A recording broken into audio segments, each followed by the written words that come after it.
Malungkot na balita po, kumpirmado na pong patay si DILG Secretary Jesse Robredo. 3 araw matapos bumagsak sa dagat ng Masbate ang sinakyang niyang eroplano. Bangkay na po ng matagpuan ng mga technical divers si Robredo kaninang umaga. Nakita ang kanyang labi sa loob mismo ng eroplano na nakalubog sa dagat sa Masbate. May eksklusibong video o kuha po ang GMA News sa eroplano sa ilalim po, dun mismo sa Masbate. Nakatutok live mula dun sa Masbate si Jiggy Manikan. Jiggy. Mike Mel, nagkaroon nga ng pagkakataon ng GMA News na makunan ang mismong wreckage nitong eroplano sa lalim na 180 feet. At itong ipapakita po namin sa inyo ang mismong aktual na pag-dive ng ilan sa mga divers na nagdala ng tali upang lagyan po ng tali itong mismong eroplano at nang sa gayon ay maiangat po sa taas ng matuluyan na pong ma-retrieve itong labi ng mga pilotong na iwan pa sa mismong eroplanong yan.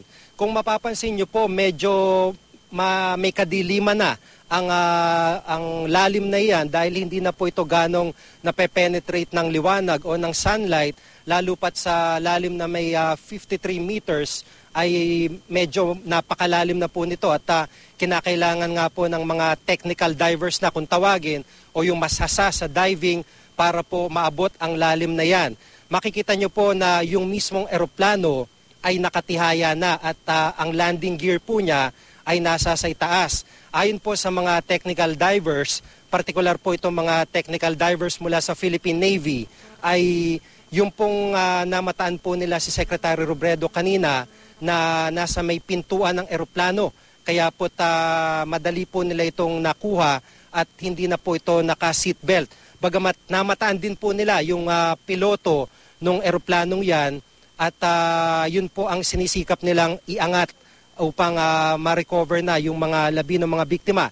Sa video pong yan makikita nyo rin po na yung bahagi po ng eroplano, partikular po yung pakpak niya, yung kanang pakpak, ay wala na. At ayon po kay Major General Eduardo Del Rosario na siyang bagong tagapagsalita po ng Task Force Kalihim ngayon dito sa Masbate, ay yung pong katabing mga debris ng eroplanong yan ay pinaniniwalaan pong bahagi ng buntot at pakpak, yung mga kulay puting bahagi po ng eroplano na maya-maya po ay makikita nyo po.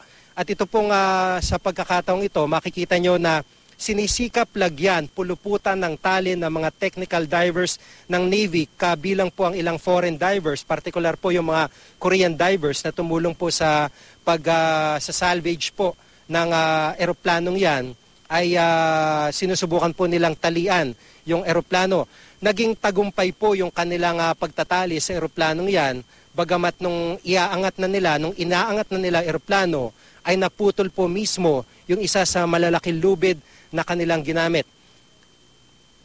Ito po yung lubid na aking binabanggit sa inyo. Ayon po kay General Del Rosario, 3 lubid po yung ginagamit nila dito at yung isa po sa 3 lubid na ginagamit nila pag-angat ay naputol po.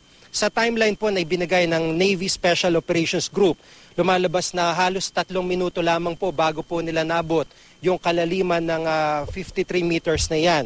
Bandang alas 8 po ng pumailalim o mag-dive itong mga tauhan ng Navy at 8:03 nabot po nila yung lalim na 59 meters po, 59 meters.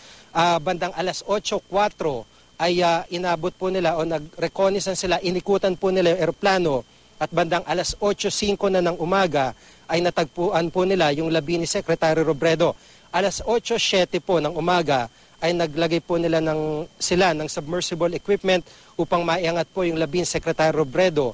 At bandang alas 8 po, tuluyan na pong naiangat yung labi ni Secretary Robredo. At bandang alas 8 po, base po sa kanilang timeline, alas 8:20 ng umaga, ay na-turn over na po ito sa Philippine Coast Guard kung saan po sila naman po ang nagdala sa pantalan upang mailagay po o ma-turn over naman sa mga tauhan po ng punerarya bago po madala po sa Naga sa pamamagitan ng isang C-130 kung saan mismong si Pangulong Noynoy Aquino nga po ang naghatid kasama po ang ilang mga membro ng gabinete. Ito po yung eroplano mismo at base nga po sa kwento ni Chief Inspector abrasado na isa po sa aide ni Secretary Robredo na siya pong nakaligtas sa pagbagsak na yan. Dumaan po siya sa isang crack ng eroplano at makikita nyo po, marahil ito po yung binabanggit niyang crack. Dahil ito lamang po yung sira o yung pagkakabukas ng eroplano maliban po dun sa mismong pinto na binuksan ng mga technical divers ng Navy kanina para po ma-retrieve yung labi ni Secretary Robredo. At sa ngayon nga po ay pansamantala pong inihinto itong pagdive, lalo po't gabi na at nagkaroon nga po ng aberya dito kung saan isang German volunteer diver ang nagkaroon ng decompression sickness at kinailangan po na magkaroon daw ng mas maayos na coordination dito sa mga divers upang malaman din nila kung ano ang dapat gagawin agad sa oras na makaranas sa mga divers ng decompression sickness muli sa kanilang gagawing retrieval operations pa. Mike? Okay, Jiggy, lilinawin ko lang kung may papakita natin ulit yung video. Nakunan niyang video na yan o tinatalian ng mga technical diver yung eroplano para maiangat. Lilinawin ko na kuha yan matapos maiahon na yung bangkay o katawan ni Secretary Robredo. Tama ba yun, Jiggy? Tama yun, Mike. Ito'y second group na ito ng mga technical divers na dahil nga kumpirmado nga ito na yung lugar ay sa tingin nila kaya na nila buong eroplano nang iaangat. At ito yung sinisikap nilang gawin kanina matapos na makuha yung labi ni Secretary Robredo ay iangat na yung eroplano mismo para kumbaga pati yung dalawang sakay na piloto makuha na nila. Pero ang problema habang inaangat nila, mga 30 minutes lang, Mike, kukunin nila eroplano, may angat upang mahatak sa dalampasigan. Pero ang naging problema, naputol nga itong mismong tali, isa sa malalaking tali na ginagamit nila. Kaya ito naging problema kung bakit pansamantalang ipinagpaliban at bukas babalikan nila yung site na yan para makuha na nila yung mismong buong eroplano. Mike? Maraming salamat, Jiggy Manikad.